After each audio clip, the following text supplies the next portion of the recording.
participar. Sintonize agora, fique em boa companhia. Em sua casa ou no trabalho, estamos juntos todo dia. Vem fazer a diferença. Essa rádio te convida a deixar a restauração entrar em sua vida e no seu lar, levando a palavra. Esse é o nosso compromisso, pregando sempre a verdade, ganhando almas pra Cristo. Então venha restaurar, venha louvar, venha participar. Vamos juntos caminhar. Então venha restaurar, venha louvar, venha participar. Restauração está no ar. Queremos fazer um convite muito especial para você neste momento. Queremos convidá-lo a participar dos cultos na sede internacional da Igreja Pentecostal Assembleia de Deus Ministério Restauração. A nossa sede fica localizada na Avenida Farrapos, número 312, aqui no centro da cidade de Porto Alegre. Os dias de culto são segunda-feira, culto de libertação às 15 horas. Nas terças-feiras, o culto de ensinamento e doutrina às 19 horas e 30 minutos. Nas quartas-feiras, 9 da manhã, a consagração da União Feminina com um culto às 11h30 e um outro culto às 14 horas e 30 minutos. A consagração da União Feminina encerra às 16h30. Quinta-feira, culto da União Feminina da Sede Internacional às 15 horas. E à noite também temos, às 19h30, um culto de cura divina e libertação. Sexta-feira também culto à tarde, às 15 horas. Sábados começam a consagração para toda a congregação, a partir das 9 da manhã, com encerramento às 17 horas. E ao meio-dia nós temos a ministração da escola bíblica. E à noite, às 19h30, um grande culto a cargo da juventude. No domingo, nós temos também a escola bíblica dominical, a partir das 17 horas e 30 minutos. E à noite, 19h30, um grande culto público de salvação, cura divina e milagres. Você é muito bem-vindo em nosso meio. Venha e traga a sua família.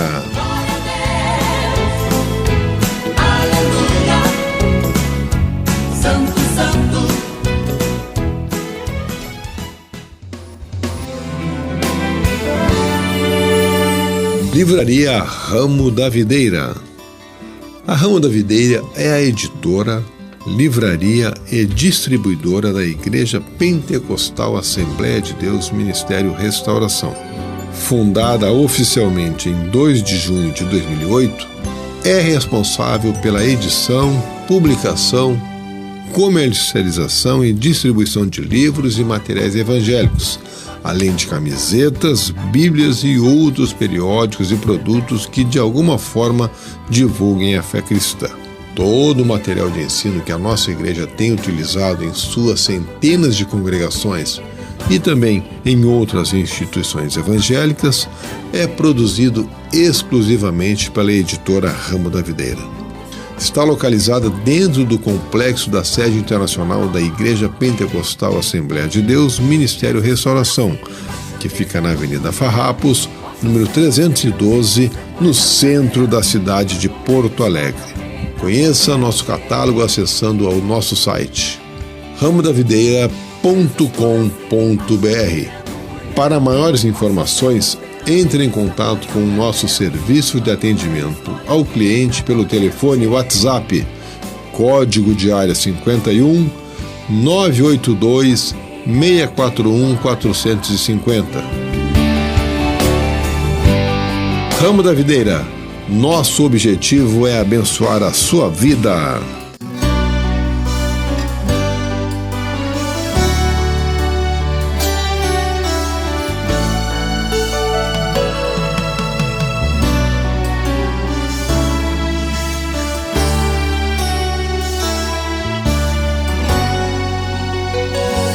Caminho do Gólgota, lá estava ele carregando sua cruz. Cada suor que escorria, Cada gota de sangue que caía foi a prova do que Ele um dia fez por ti, dando sua vida em troca da sua. Jesus um alto preço pagou e foi sofrendo calado que você se salvou.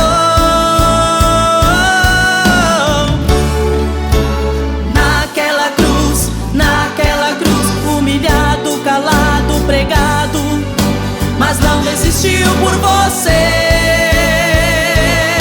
Foi massacrado, cuspido, açoitado, derrotou o inferno e o diabo, levando sobre si as nossas dores. Naquela cruz, humilhado, calado, pregado, mas não desistiu por você.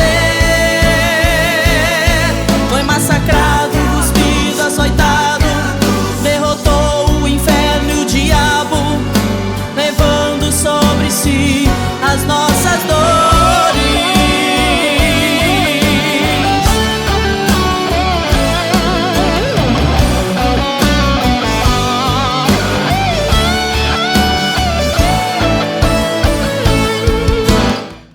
Vamos então abrir nossa Bíblia em Mateus capítulo 26, versículo 41. Mateus capítulo 26, versículo 41. Vamos ler a palavra de Deus.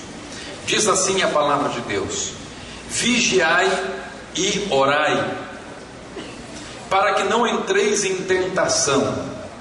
O espírito, na verdade, está pronto, mas a carne é fraca.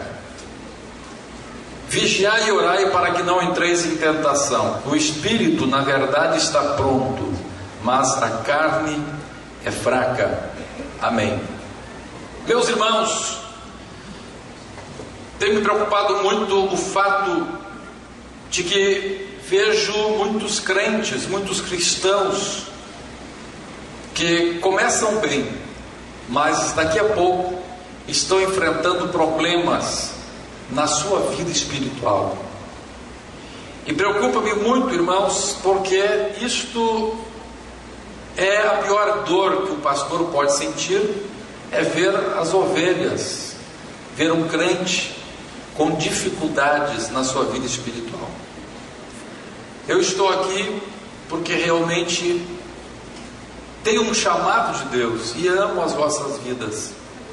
E a coisa que mais me deixa triste é ver um irmão em lutas, um irmão em dificuldades espirituais. E tenho orado sobre isto. E o Senhor tem conversado comigo nos últimos dias, o Espírito Santo tem falado muito forte no meu coração sobre como a igreja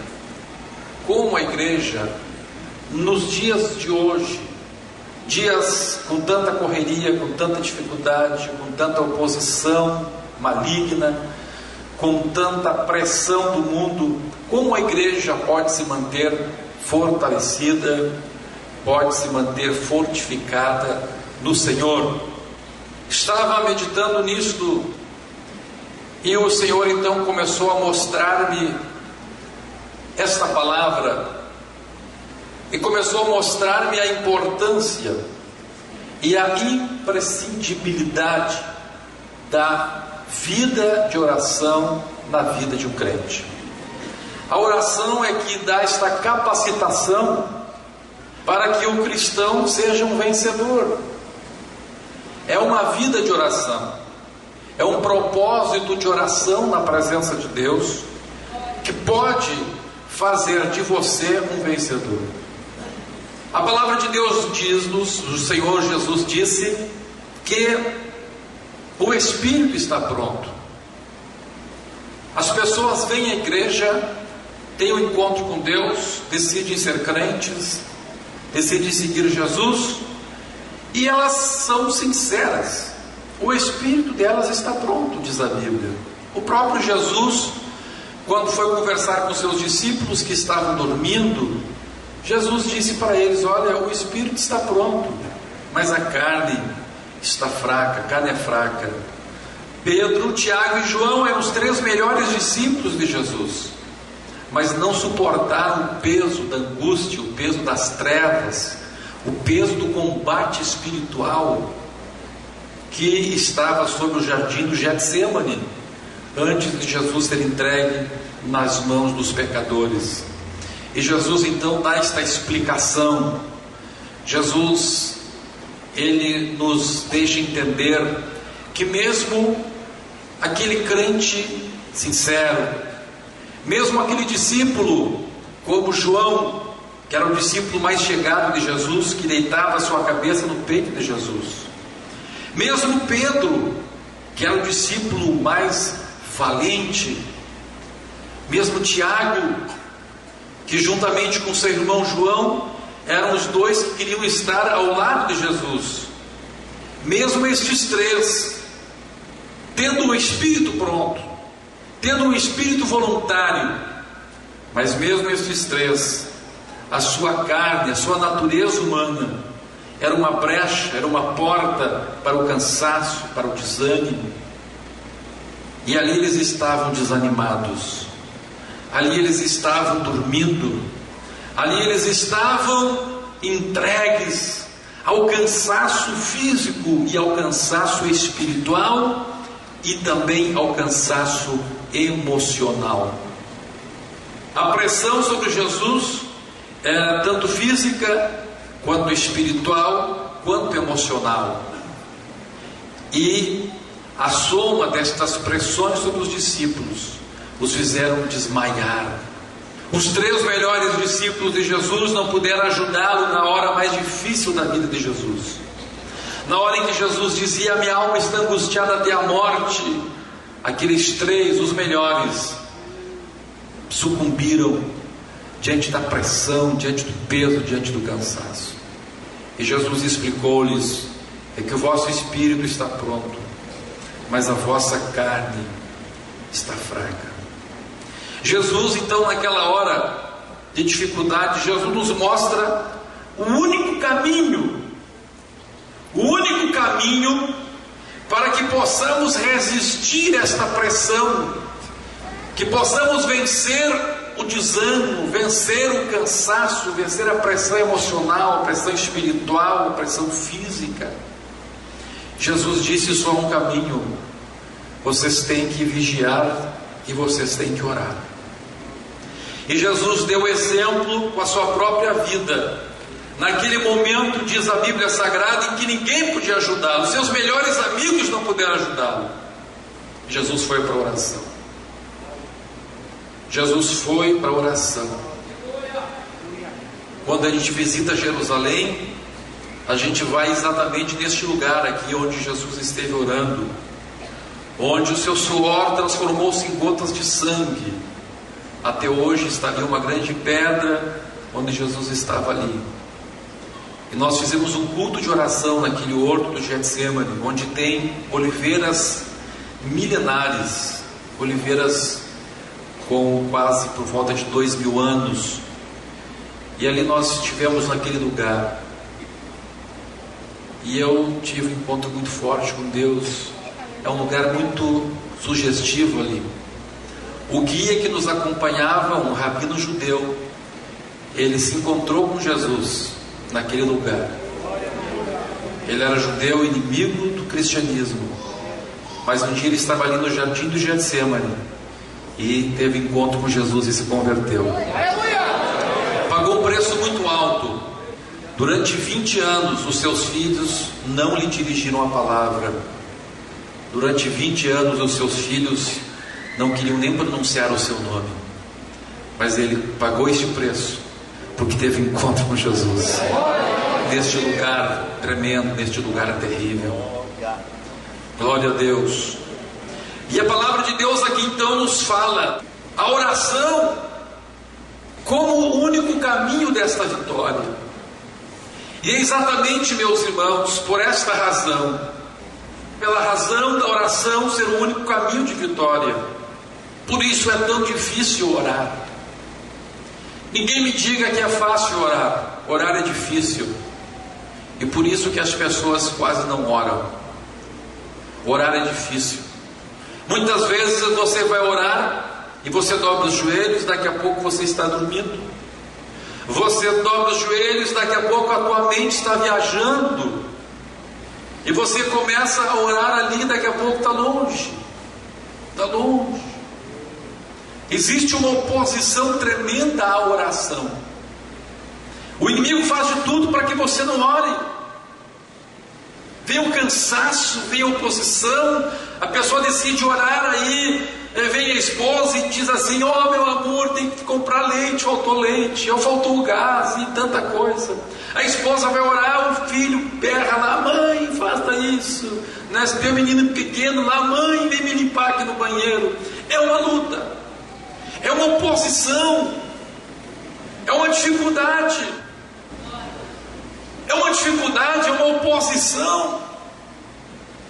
E não é que as pessoas não queiram, não é que o espírito não esteja pronto, o espírito está pronto, mas existe uma brecha na nossa carne, e se nós não vencermos isto, não nos impusermos sobre isto, nós teremos esta dificuldade de ter uma vida cristã vitoriosa, e teremos uma vida cristã de altos e baixos. Quantos irmãos, quem sabe, enfraqueceram? Quantos irmãos, quem sabe, não estão com força de prosseguir avante? Essa noite era de madrugada, já recebi um telefonema de um pastor do interior, e este pastor me pediu um conselho a respeito de um obreiro. Era um dos seus melhores obreiros lá nessa igreja do interior, e agora esse obreiro estava em grande dificuldade, não estava mais indo nos cultos, já 2 Santas Ceias não participava, e esse pastor dizia: pastor Humberto, o que eu posso fazer para ajudar esse irmão? O que está acontecendo com ele? O espírito está pronto, mas a carne é fraca. E se nós não tocarmos e não vencermos este ponto crucial aqui, se não conseguirmos ter uma vida de oração sistemática, nós vamos ter problemas na vida espiritual. Por melhor que você seja, você pode ser um Pedro, você pode ser um João, ou você pode ser um Tiago. Jesus está dizendo: você tem que vigiar e você tem que orar. Aleluia, glória a Deus. Paulo, quando escreve aos Tessalonicenses, em 1 Tessalonicenses capítulo 5, verso 17, ele diz: orai sem cessar. E agora, meus irmãos, surge a pergunta: mas como orar sem cessar? Tudo bem, a gente vai andando na rua, vai orando em espírito, vai clamando a Deus e pedindo a bênção de Deus, mas a palavra de Deus está nos mandando orar sem cessar, está nos dizendo que temos que ter uma vida de oração. E esta oração, meus irmãos, no espírito não é suficiente. Há necessidade de uma oração em que você desligue-se das coisas, que você vai esquecer tudo, e você vai levantar a sua voz de oração, e você vai ouvir a tua voz orando a Deus. Há esta necessidade de concentração total em Deus. Quando nós somente oramos no Espírito, existe uma dificuldade de concentração muito grande. Assim como você está orando, daqui a pouco você já não está orando. Assim como você está concentrado, daqui a pouco a tua mente está divagando. Na igreja primitiva, do que a igreja primitiva começou lá em Jerusalém, nós vemos que os irmãos se dedicaram à oração. E a razão pela qual a igreja primitiva conseguiu vencer, a razão pela qual a igreja primitiva, debaixo de uma pressão emocional da perseguição, debaixo da pressão espiritual e debaixo também de uma pressão física, do sofrimento, do martírio, da prisão, estes irmãos conseguiram sobreviver, porque a Bíblia nos relata que a igreja de Jerusalém era uma igreja de profunda oração. Nós vemos a Bíblia Sagrada dizendo em Atos 5:42 que todos os dias no templo e de casa em casa não cessavam de ensinar e de pregar Jesus o Cristo. E diz a Bíblia, e eles perseveravam nas orações. No verso 42, perseveravam todos os dias no templo nas orações. Agora veja, meus irmãos, todos os dias os crentes iam ao templo para orar. Não era um templo como este. O templo em Jerusalém não era um templo cristão, era um templo judaico. Mas ali, diz a Bíblia Sagrada, junto ao templo havia uma área coberta, um tipo de uma varanda, que era chamada Alpendre de Salomão, à direita da porta central do templo. Quando nós vamos ali em Jerusalém, passamos exatamente para o lugar onde a igreja primitiva se reunia. E ali naquele lugar, ali naquele alpendre, naquela área coberta, a Bíblia diz que todos os dias, eles estavam com cultos de oração. Todos os dias, diz a Bíblia, que nas casas também havia cultos de oração. Agora, meus irmãos, dá para entender o porquê de tanta fraqueza espiritual nos nossos dias. Porque as pessoas não conseguem estar todos os dias na igreja. Hoje nós temos o problema da distância, o problema da gasolina, o problema da passagem de ônibus, o problema do serviço, o problema da escola. Há irmãos que trabalham durante o dia e estudam à noite, só podem vir na igreja no final de semana. Há outros que trabalham à noite. Há outros que não têm dinheiro, não têm tempo para estarem todos os dias na igreja. Que bom que toda a igreja pudesse estar todos os dias na igreja. Se todos os crentes pudessem estar todos os dias na igreja, haveria muito menos crentes fracassados e muito mais milagre, muito mais glória, muito mais graça, muito mais unção e muito mais poder.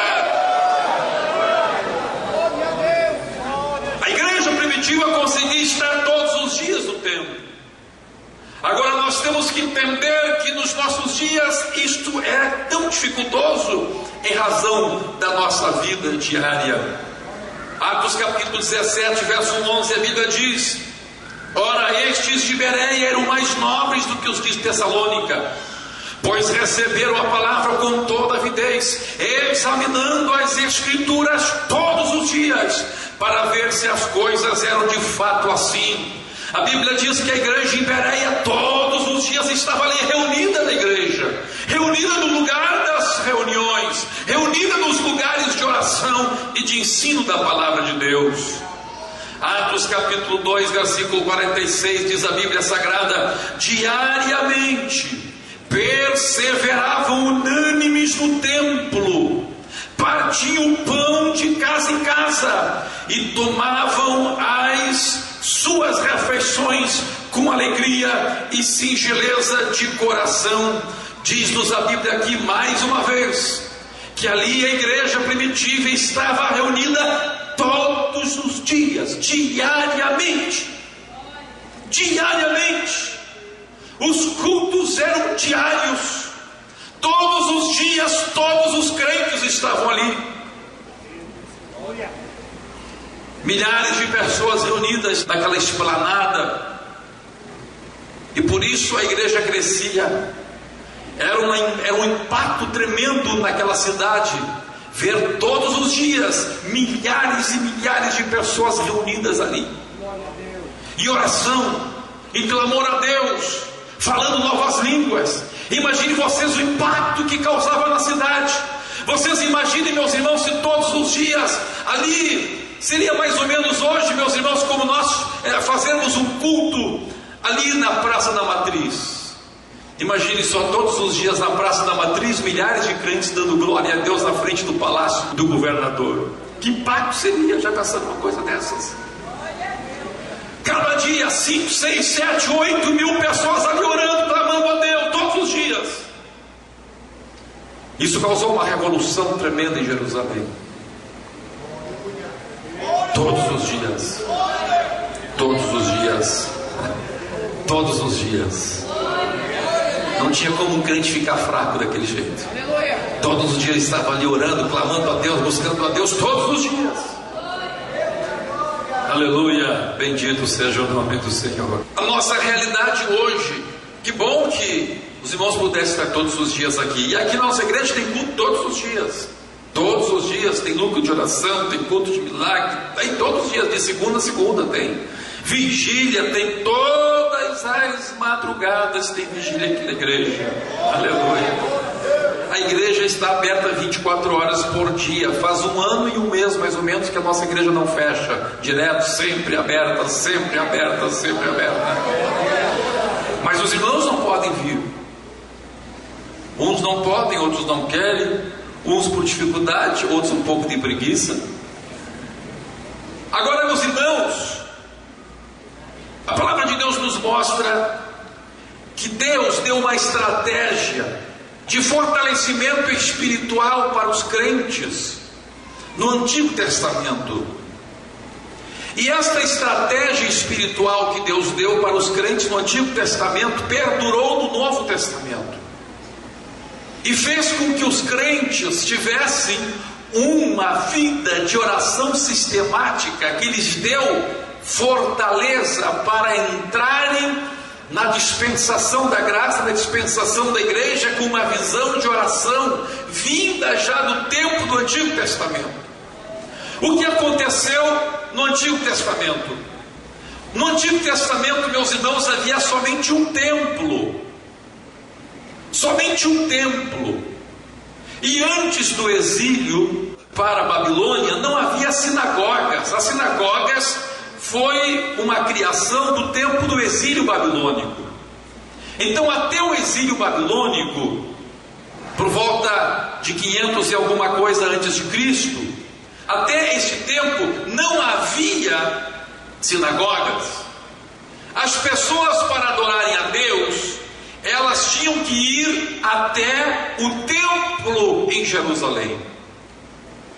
A Bíblia fala, por exemplo, em Lucas capítulo 2, versículo 41, ora, anualmente iam os pais de Jesus a Jerusalém para a festa da Páscoa. Essa era a tradição judaica. Os crentes iam somente uma vez por ano na igreja, porque havia igreja só na capital, só em Jerusalém. E uma viagem até Jerusalém durava 15 dias, 1 mês, se tivesse criança, dependendo de onde moravam. Era a pé, estradas ruins, estradas pedregosas, tortuosas, montanhosas, com dificuldade. Depois, quando eles foram para o exílio babilônico, aí se tornou pior a situação, porque o templo foi destruído. Eles não tinham essa oportunidade que tinham os irmãos ali em Jerusalém de todos os dias estarem no templo, porque não havia mais templo. O que aconteceu no Antigo Testamento? No Antigo Testamento aconteceu que a parte da lei, então veja uma coisa, isto não é questão da lei. Eu estava estudando sobre isto e eu li um autor dizendo que isto era coisa da lei, que era questão do legalismo e que a igreja custou a se libertar deste legalismo, mas eu pude entender que isso não é legalismo, porque isso que eu vou falar agora não estava na lei de Moisés. Isso foi uma inspiração que surgiu no meio do povo. E nós vemos que a igreja primitiva prosseguiu com isto que eu vou falar agora. O que o povo fez no Antigo Testamento para poder manter a comunhão com Deus, para poder manter a fortaleza com Deus, embora longe do templo, embora tendo que ir somente uma vez por ano no templo, embora depois que a Babilônia conquistou Jerusalém, o templo havia sido destruído, o que eles fizeram? Eles tinham um propósito firme com Deus, de ter uma vida de oração diária e sistemática. O que significa uma vida de oração diária e sistemática? Significa que havia um sistema de oração, e que este sistema de oração era aplicado em todos os dias da vida do povo. Nós vemos isso acontecendo desde antes mesmo de Moisés, antes mesmo da lei. Antes mesmo da lei isso já acontecia. A Bíblia Sagrada fala a respeito de Jó.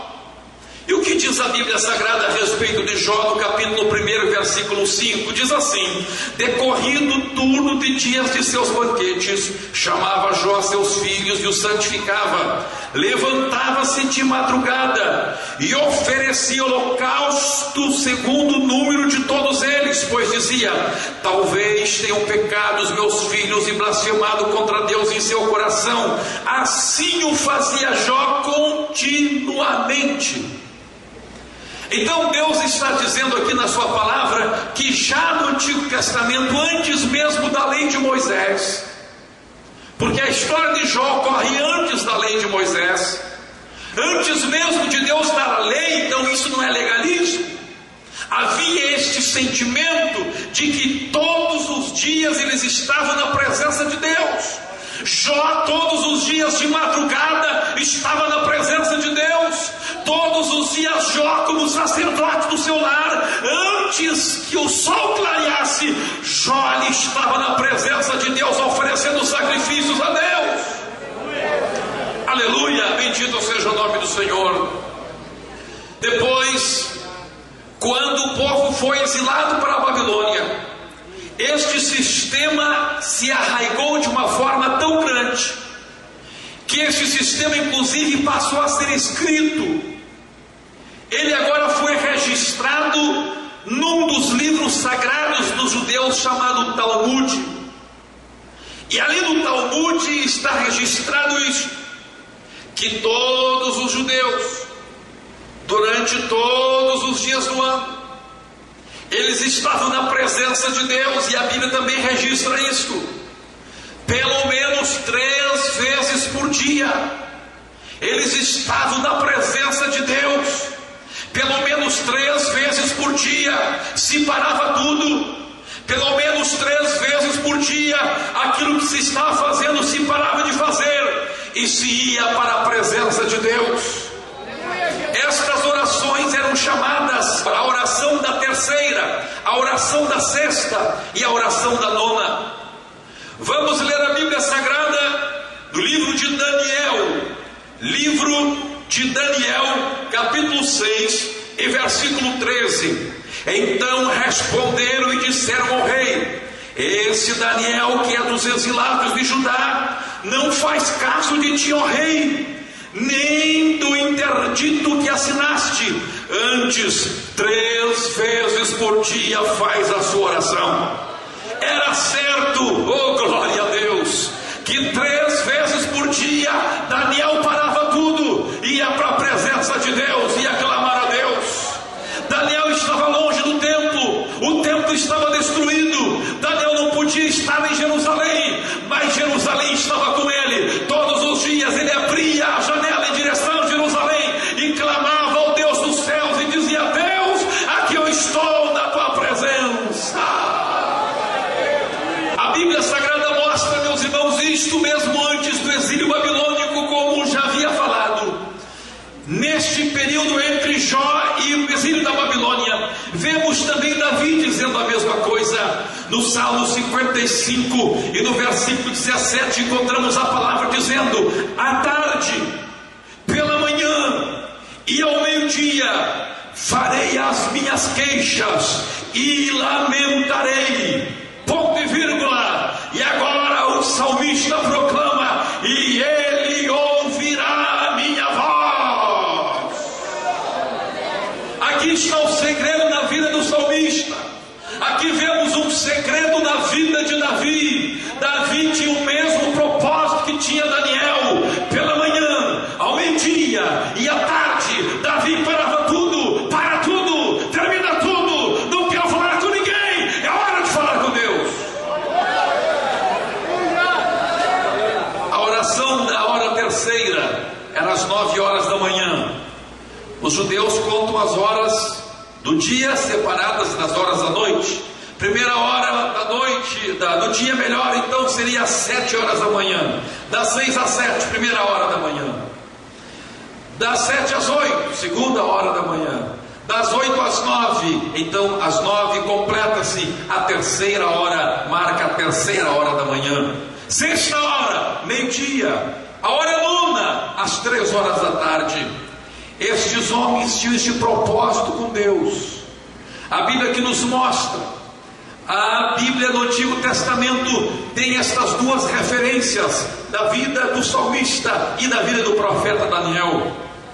Mas os escritos paralelos, como já disse no Talmud, demonstram que isto era uma posição não somente destes dois homens, mas de todos os judeus.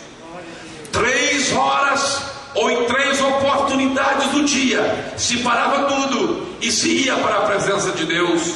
Eu não estou falando isso como doutrina, irmãos. Não estou dizendo que no Ministério Restauração existe a doutrina da hora terceira, da hora sexta e da hora nona. Não é isto. Eu estou mostrando para vocês um segredo espiritual na vida destes homens. Eu estou mostrando para vocês a razão que havia por trás das grandes vitórias de Daniel, porque Daniel foi o homem com maior sabedoria espiritual, porque Davi era um homem segundo o coração de Deus. Oh, aleluia! Quando Davi, quem estava lá na sua adolescência, estava lá cuidando das ovelhas, chegava na hora terceira do dia, Davi dizia: para tudo, eu vou para a presença de Deus. Chegava na hora do meio-dia, enquanto vocês pastam aí nas ovelhinhas, eu vou para a presença de Deus. Chegava às 3 horas da tarde, Davi dizia: para com tudo, eu vou para a presença de Deus. Aleluia! Eis aí o segredo, porque Deus o ungiu, porque Deus o chamou, porque Ele pode derrotar o urso, porque Ele pode derrotar o leão, porque Ele pode derrotar Golias. Davi relata-nos o seu segredo espiritual: à tarde, pela manhã e ao meio-dia eu apresentarei as minhas queixas a Deus e Ele ouvirá a minha voz. Vida sistemática de oração. Vemos agora, meus irmãos, chega o Novo Testamento. Qual é o propósito dos crentes na igreja primitiva? Olhando a Bíblia Sagrada em Atos capítulo 10, verso 9, vemos aqui que Pedro tinha este hábito da oração da hora sexta. O que diz a Bíblia Sagrada? Atos capítulo 10, versículo 9: no dia seguinte, indo eles de caminho e estando já perto da cidade, subiu Pedro ao eirado por volta da hora sexta, vírgula, a fim de orar. Meio-dia. Tem um ditado brasileiro: meio-dia, panela no fogo e barriga vazia. Pois Pedro tinha outro ditado: meio-dia é hora de orar, é hora de clamar a Deus, é hora de clamar a Deus. Antes de comer a minha comida eu vou falar com Deus. Antes de comer o meu arroz com feijão eu vou falar com Deus. Antes de esquentar a marmita eu vou falar com Deus. Antes de comer o X eu vou falar com Deus. Eu vou dobrar os meus joelhos, eu vou clamar a Deus. E diz a Bíblia que Pedro sobe para o terraço da casa onde ele estava, e ali Pedro começa a orar. E ali na hora sexta, na oração da hora sexta, a Bíblia diz que Deus dá para Pedro a revelação de que o Evangelho estava se abrindo para nós, os gentios. Bendito seja o nome do Senhor. Agora veja, meus irmãos, veja, a mais ou menos 50 quilômetros de onde Pedro estava, tinha outro homem que tinha o mesmo hábito de oração sistemática. O nome deste homem era Cornélio.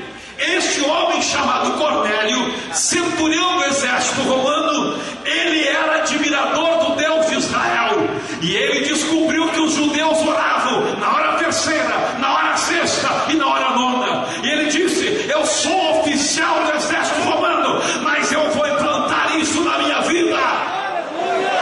Bendito seja o nome do Senhor. E lá estava Cornélio no quartel. Chegava a hora terceira, 9 da manhã, para tudo, eu vou falar com Deus de Israel. Chegava a hora do meio-dia, a segunda dama toda correndo para o rancho, e Cornélio dizia: eu vou falar com Deus. E quando chegava às 3 horas da tarde, Cornélio dizia: eu vou falar com Deus. E o que diz a Bíblia Sagrada no mesmo livro de Atos dos Apóstolos? No mesmo livro de Atos dos Apóstolos, capítulo 10, versículo 30, diz a Bíblia: respondeu-lhe Cornélio: faz hoje 4 dias que por volta desta hora eu estava observando em minha casa. Esta palavra observando significa obedecendo. Eu estava obedecendo em minha casa a hora 9ª de oração. Vida sistemática de oração. O homem não tinha Jesus, pastor Paulo Roberto. O homem nunca tinha tido encontro com Jesus. O homem só tinha ouvido falar a respeito de Jesus. Não sabia quem era Jesus, mas ele sabia que tinha um povo que orava. E ele dizia: eu vou orar também. Eu vou entrar neste sistema de oração. Oh, glória a Deus. E ele disse: eu estava obedecendo a oração da hora 9ª, quando o Senhor falou comigo: manda os teus criados lá para Jope, para chamar Pedro, para Pedro falar do Evangelho de Jesus para ti. Aleluia. E os seus criados saem correndo para Jope. E diz a Bíblia Sagrada então que quando eles estão chegando em Jope, já era quase a hora 6ª do outro dia. E aí, meus irmãos, tinha outro obedecendo também a oração sistemática. Lá estava Pedro, a hora 6ª. Um recebeu a revelação da hora 9ª, o outro na hora 6ª, mas os dois na presença de Deus, os dois clamando, os dois uma vida de oração sistemática. Vida de oração sistemática.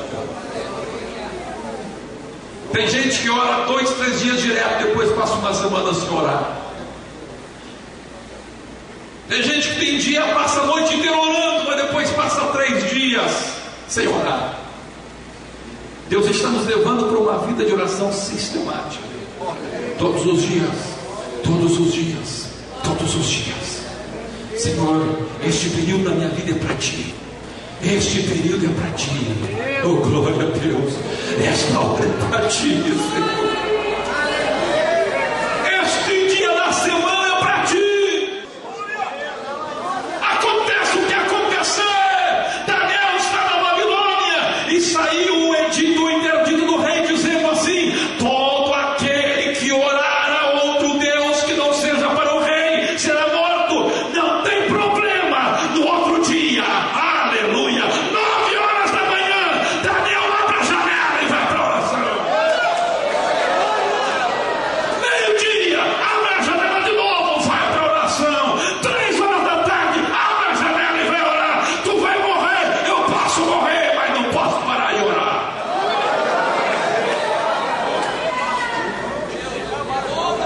Que segredo espiritual destes homens, que a igreja primitiva seguia. Atos capítulo 3, versículo 1. Pedro e João subiam ao templo para o quê? Para o quê? Para a oração. Qual oração? A hora 9ª. Vida sistemática de oração. É hora de orar. Para tudo, é hora de orar. Está no meio de uma reunião de obreiros, e vão tratar agora do assunto. Antes, para tudo, vamos orar. É hora de orar. Não estou dizendo que você ore na 3ª, na 6ª, na 9ª, não é isso. Você pode escolher às 11 da noite, 3 da madrugada, não sei. Mas você vai ter uma vida sistemática de oração. Aquele momento é momento de orar. Segredo espiritual. Glória a Deus. Pedro orava na hora 6ª, como já vimos. O primeiro gentil a receber a revelação de Deus a respeito da salvação, Cornélio, foi na oração da hora 9ª, numa oração sistemática. Pedro recebeu a revelação que era para pregar para Cornélio, também na oração sistemática, na oração da hora 6ª, ao meio-dia. E quando é que o Pentecostes foi derramado? Que hora que o Pentecostes foi derramado? Que hora? Na terceira. Olha só. A Bíblia não fala, meus irmãos, porque para eles era uma coisa tão normal, todo mundo sabia daquilo. Mas o que eles estavam fazendo, todos reunidos no cenáculo às 9 horas da manhã? Estavam na oração da hora terceira. Todo mundo reunido ali: Senhor, estamos aqui na tua presença. E de repente, diz a Bíblia, viu-se um som como de um vento impetuoso que encheu toda a casa onde estavam sentados, e foram vistas distribuídas entre eles línguas como de fogo, e pousou uma sobre cada um deles, e todos foram cheios do Espírito Santo, e todos foram cheios, e todos foram cheios, e todos foram cheios, e todos foram cheios, e todos foram cheios, e todos foram cheios, e todos foram cheios do Espírito.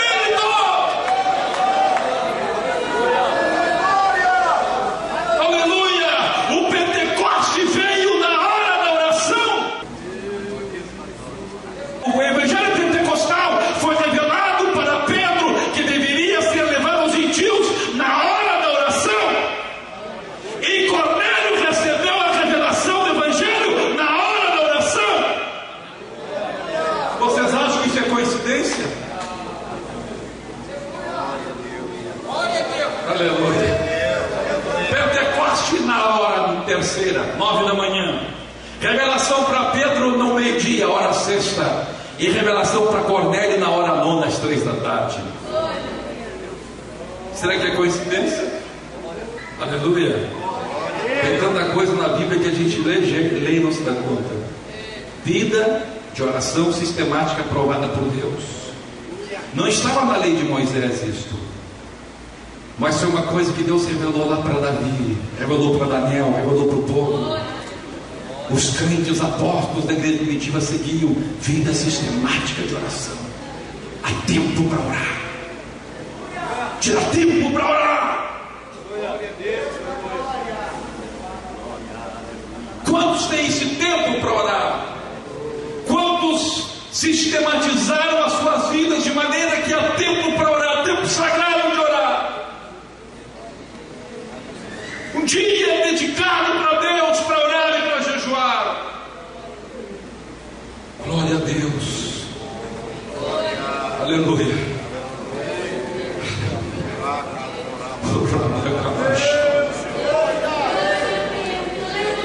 E o que mais me impressionou de tudo isso, meus irmãos, é que os dois clamores que a Bíblia registra de Jesus na cruz do Calvário foram feitos, um na hora sexta e o outro na hora 9. Porque o Espírito Santo teve cuidado de registrar na Bíblia a hora. Por quê? Aleluia. Glória a Deus. Bendito seja o nome do Senhor. Na hora sexta, diz a Bíblia, tudo se fez trevas. E na hora 9, oh, aleluia, a hora 9, diz a Bíblia, clamou Jesus em alta voz: Elohim, Elohim, lama sabachthani, que quer dizer: Deus meu, por que me desamparaste? Clamou pelo perdão, entregou seu espírito na hora 9. Na hora 9. Por que isso?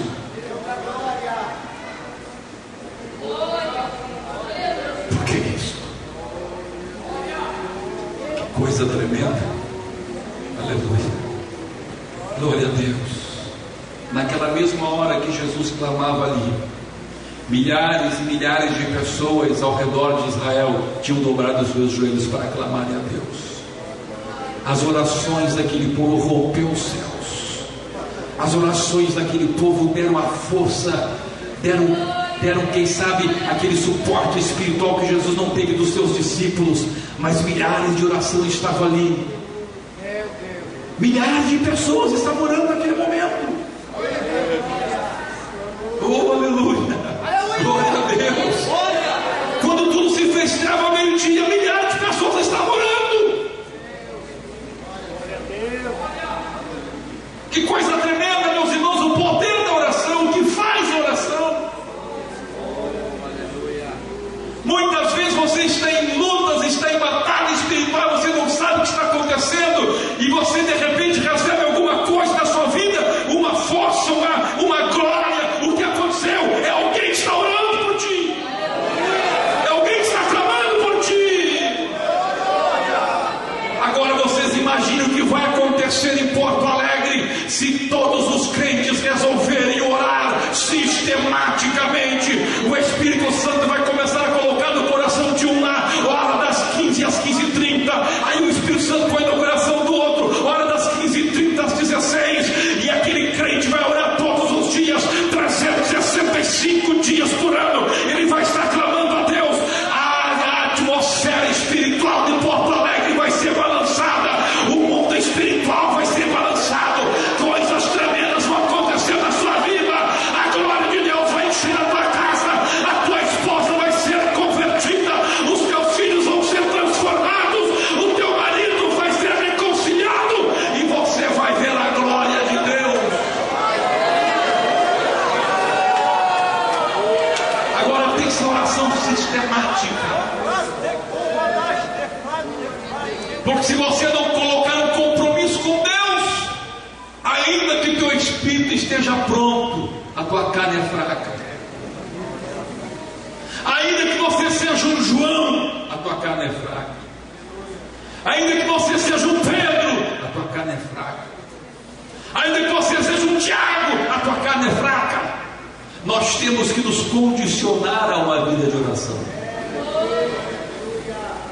Se você não se condicionar, assim como você se condiciona ao meio-dia, por que você almoça ao meio-dia? Por quê? Por que tem que ser meio-dia? Porque você está condicionado a isso. Antigamente no Brasil o almoço não era meio-dia, o almoço era às 8 da manhã. A janta era 1 da tarde. Depois da noite tinha a ceia. Se você ler os livros de José de Alencar e Machado de Assis, você vai ver isso aí. Depois foi mudando. Se você chegar lá nos Estados Unidos, você vai ver que de manhã, aqueles americanos lá de 150 quilos cada um, você vai ver, eles comem bacon, comem ovo frito, comem carne, comem coisa arada assim, que vocês ficam horrorizados, porque eles estão condicionados. Quando eles se acordam de manhã, brócolis, come tará, come bacon, come toicinho, come ovo, come tudo. Condicionado. E o brasileiro não, toma lá um golezinho de café e tá bom. Se os homens se condicionam a comer meio-dia, a comer às 8 da manhã, a comer às 10 da noite, sei lá, por que você não vai se condicionar a comer pão celestial na hora que Deus marcou no teu coração, que o Espírito Santo colocar na tua vida? E dizer: Deus, a partir de hoje eu estou condicionado, a minha vida está condicionada a isto. Antes de comer, antes de fazer qualquer coisa, eu vou falar com meu Deus. A comida pode esperar, o negócio pode esperar, o telefonema pode esperar, mas a minha vida espiritual não pode esperar, porque a minha eternidade depende da minha vida espiritual aqui. Se eu não me alimentar bem, eu posso no máximo ficar um pouco de fome, mas se eu não comer, se eu não orar, eu posso ir para o inferno. Eu posso fracassar, eu posso morrer espiritualmente. Quantos querem pedir força do Espírito Santo, graça do Espírito Santo? Pedir a Deus: Deus, dá-me este segredo de Daniel, dá-me este mistério de Davi, dá-me este mistério de Pedro, de João, de Cornélio, da igreja primitiva. Eu quero, Deus, ser vitorioso. Eu não quero ser derrotado. Eu quero ter uma vida de vitória. Eu quero ter uma vida de estabilidade espiritual. Chega de viver uma vida de altos e baixos. Eu tenho que ter uma vida de estabilidade espiritual. Se você não tem essa vida de oração sistemática, e você quer pedir isso para Deus, quer pedir para Deus essa graça de a partir de hoje mudar a sua vida e entrar nessa vida cristã de responsabilidade, de estabilidade espiritual. E tu vais pedir a Deus: Deus, põe lá no âmago da minha alma isto. Deus, aleluia. Mostra-me, Senhor, quais as horas do dia, quais os momentos do dia que eu vou parar tudo. Eu vou estar na tua presença. Que isto seja um hábito na minha vida para o resto dos meus dias na face da terra. Eu não quero, Senhor, hoje estar aqui e amanhã estar desviado. Eu não quero, Senhor, hoje estar forte, amanhã estar fracassado.